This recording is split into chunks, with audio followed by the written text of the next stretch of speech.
and get a little hope or a little resolve in knowing that you're not alone. It's happening to no matter what your financial status is. You know, Master P own everything. He got motherfucking pancakes. He got syrup. You know, he also got a brother in jail. So he ain't no different than you and me. You know what I mean?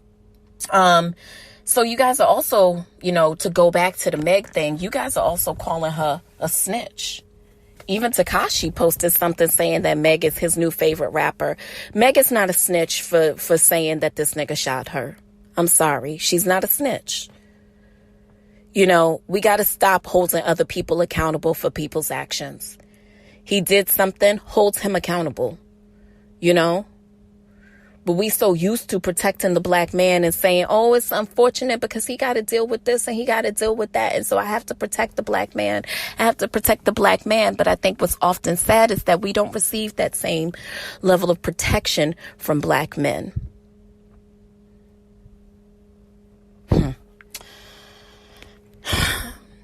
And you know what? Some of y'all need to check yourselves, because I had an interesting conversation with one of my friends this week who happens to be a plus-sized woman and who is proud of it, and she's beautiful.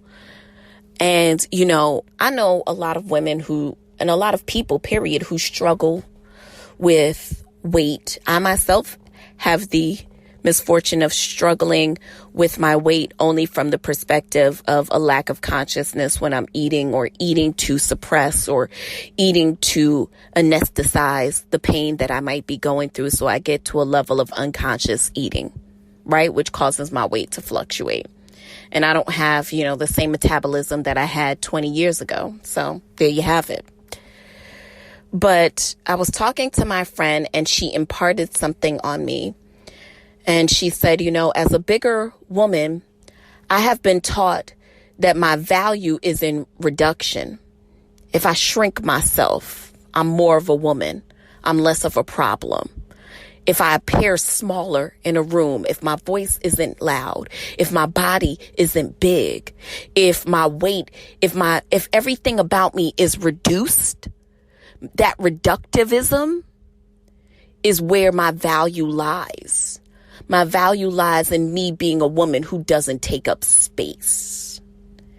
And I thought that that was so poignant. So many women are trying to be smaller in most given spaces that they're in. Have a smaller voice, have a smaller body, have a smaller mentality, be a smaller woman, want less, reduce. I think this is even ascribed to effeminate men.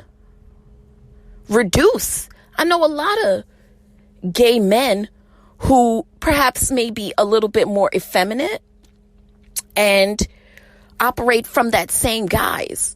You know, the smaller they are, you know, the more reduced they are, the better they are. And I think we have to get out of that mentality that reductivism somehow increases your value. Now, if you're meant to be a smaller person, that's what you're going to be, is a smaller person. Doesn't mean you can't be healthy. You can definitely be healthy and not be small. Small does not, in fact, mean healthy. Those two words are not synonymous. But I think it's quite interesting to explore feminism from the standpoint of a woman needing to be smaller in order to be seen as more valued as a woman. What else have we not talked about, you guys? Can we get into Trey Songz? Okay, so Trey Songz had a little bit of some stuff surrounding him this week. Apparently the girls are saying that Trey Songz might be a little bit of a sexual predator. Now, it had been alleged years ago that Keke Palmer and Trey Songz got into a little thing where she was on the set of a video and forced to hide in a closet because of some exchange that was inappropriate between her and Trey Songz. And people villainized Keke Palmer at the time. Now, here comes these two air-inflated white women who look like they came straight off the set of Botched. But it's the niggas, it's the bitches that y'all love, you know. They look like two ubiquitous Instagram girls. And they are talking about how Trey Songz, one of them talked about how Trey Songz was super aggressive with her, took her phone, he nutted in her face several times, and she talked about this, and she said that he also peed on her, which was, I guess, unexpected. And it wasn't until we heard the words of these two women that we actually took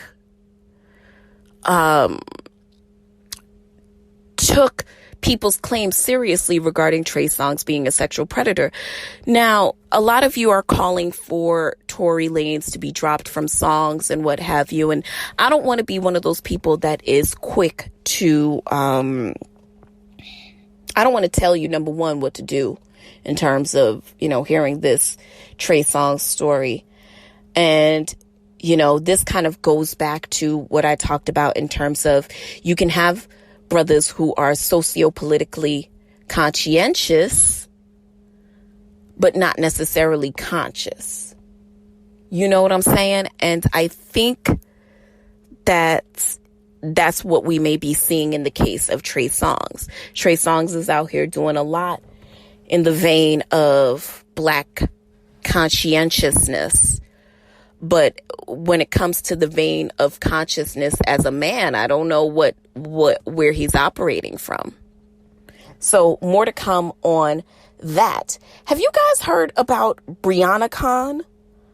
Oh, well, the girls are up in arms because apparently there's an event going on called the Breonna-Con. Oh, yes.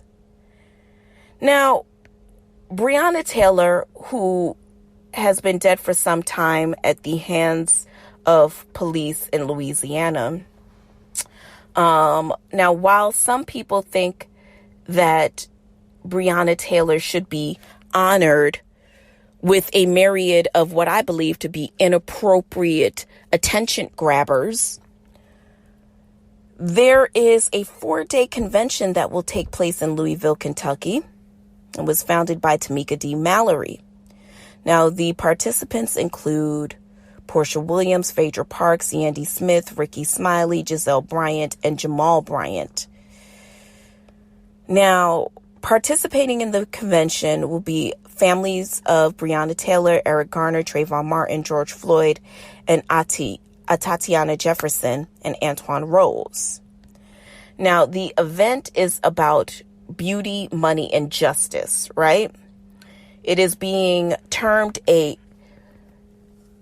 Breonna-Con Days of Action tailor-made women's empowerment event.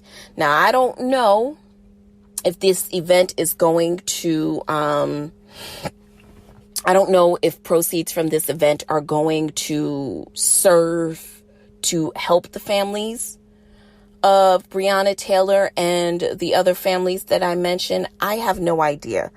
But do you guys think that it's an inappropriate event, a Breonna-Con? I mean, I don't know where the line should be drawn.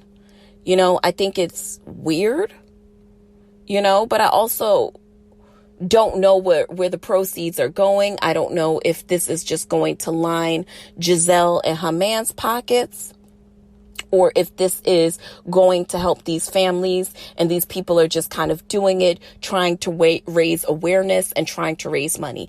I don't know. But what I do know is could we have not found another way?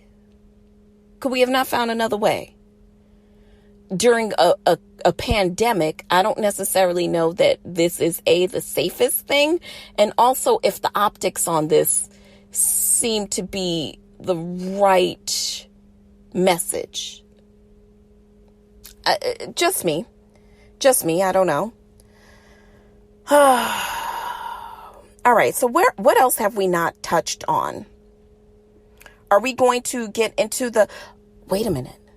So, did you guys see that Teddy Mellencamp of the Real Housewives of Beverly Hills is actually selling the house that Pop Smoke was shot in? Now, if you will recall, Pop Smoke, who unfortunately lost his life earlier on this year in a fatal home invasion gun shooting out there in LA, was staying in the home of Teddy Mellencamp, one of the characters, if you will, on Real Housewives of Beverly Hills, also daughter to John Cougar Mellencamp.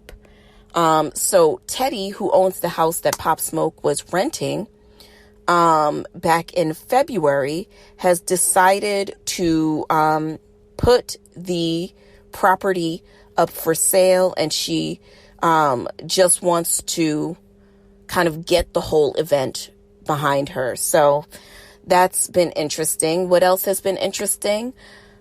Stupid ass Kanye West has in fact made it on the ballots of Oklahoma, Arkansas, Vermont, West Virginia, Colorado, Iowa, Utah, Minnesota, and Tennessee, as well as Virginia. So while we have been not paying attention, I just want you to know that is about 10 states that he's made it on the ballots of. 10 states that have not only popular voting ballot, but popular voting merit, but also have the political council merit as well. Board of Elections. Is that what it's called? I can't think right now, but what I will say is this. I don't know how long he's going to continue with this game, but whatever. Speaking of games, last but not least. So, have any of you listened to the new Nas album? So, Nas dropped a hit album, or album this week, along with the producer Hit Boy. And a lot of buzz has been surrounding this album. Now, what else has been surrounding this is many people have been really trolling Jay-Z, because people feel like Jay-Z is always trolling Nas because he's constantly dropping music when Nas drops music. Now, for most of us, we might be like, now, is that true? Is that a thing?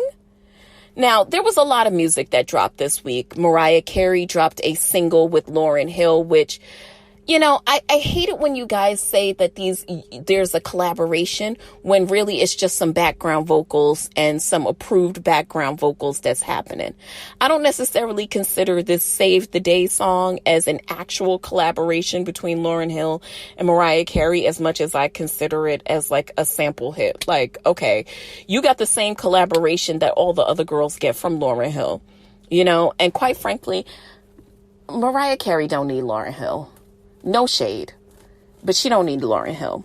But yeah, there was a lot of music that has dropped lately. Victoria Monet, a lot of music has burgeoned. Young Dolph dropped a new album. There's a lot of music out here, but we can't not talk about the fact that, okay, in 2001, on December 18th, Nas drops Stillmatic, Jay-Z drops his Unplugged.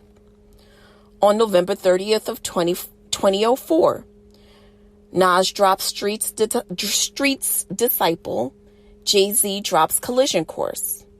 On November 6th of 2007, Nas drops his Greatest Hits album, Jay-Z drops American Gangsta. On June 15th of 2018, Nasir drops the album Nasir, and Jay-Z and Beyonce drop on June 16th a Saturday release of Everything Is Love. Now here it is, July 19th, 2019.